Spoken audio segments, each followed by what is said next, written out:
আমার বোন আমাকে এভাবে বিক্রি করে দিবে আমি কখনো চিন্তাও করিনি। আমি জানি মায়ের পরে যদি কেউ আদরে থাকে সে হচ্ছে বোন, মায়ের পরে আশ্রয়স্থান হচ্ছে বোন। আর সেই বোন কিনা আমার সাথে এত বড় বেইমানি করলো, আমাকে একটি পুরুষের কাছে বিক্রি করে দিল। আজকে আমি সব কথা শেয়ার করব।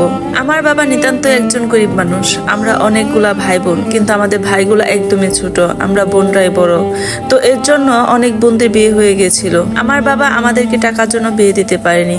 এর জন্য আমার যে বড় বোন বিয়ে হয়েছিল সে আমার জন্য একটি বিয়ে আনলো। সেই লোকটি নাকি আমাকে অনেক স্বর্ণতে সাজিয়ে নেবে এবং কি আমার নামে বাসাও লিখে দিবে। আমার বোন সেগুলো এসে আমার বাবা মাকে বলল।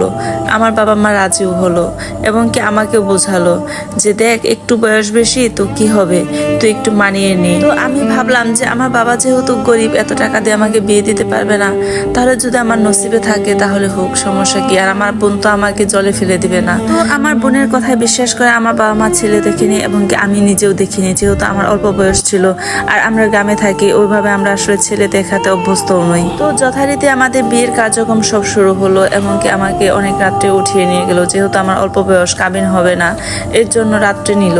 শ্বশুর বাড়িতে যেতে যেতে আমাদের প্রায় ফজরের আজানের সময় হয়ে গিয়েছে। তখন আমার শাশুড়ি আমাকে নিয়ে ঘুমিয়ে পড়েছে। আমি আমার স্বামীর মুখটাও তখনও দেখিনি।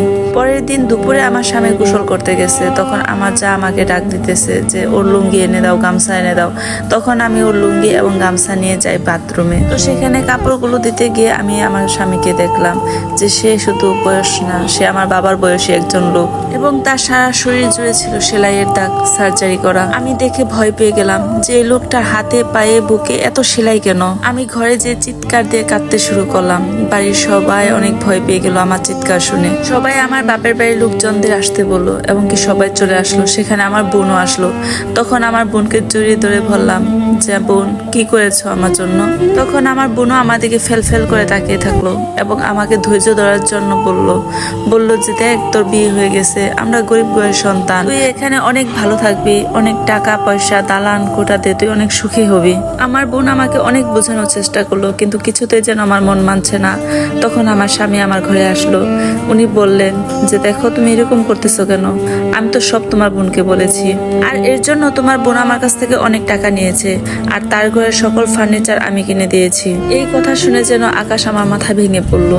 তখন আমি বুঝতে পারলাম আসলে আমার বোন আমাকে বিয়ে দেওয়ার নামে আমাকে বিক্রি করে দিয়েছে। আমার বাবা মাও শুনে অঝরে কান্না করছে, তারা বুঝতে পারছে না তারা কি করবে। এদিকে কোনো মতে আমার চোখ দিয়ে পানি থামছে না। আমার স্বামীও আমাকে অনেক বোঝানোর চেষ্টা করছে, দেখো আল্লাহর বিধানে ছিল তোমার আর আমার বিয়ে হবে, এর জন্য হয়েছে। তুমি যদি আমার সাথে থাকতে রাজি না থাকো কোনো সমস্যা নেই, তুমি চলে যাও।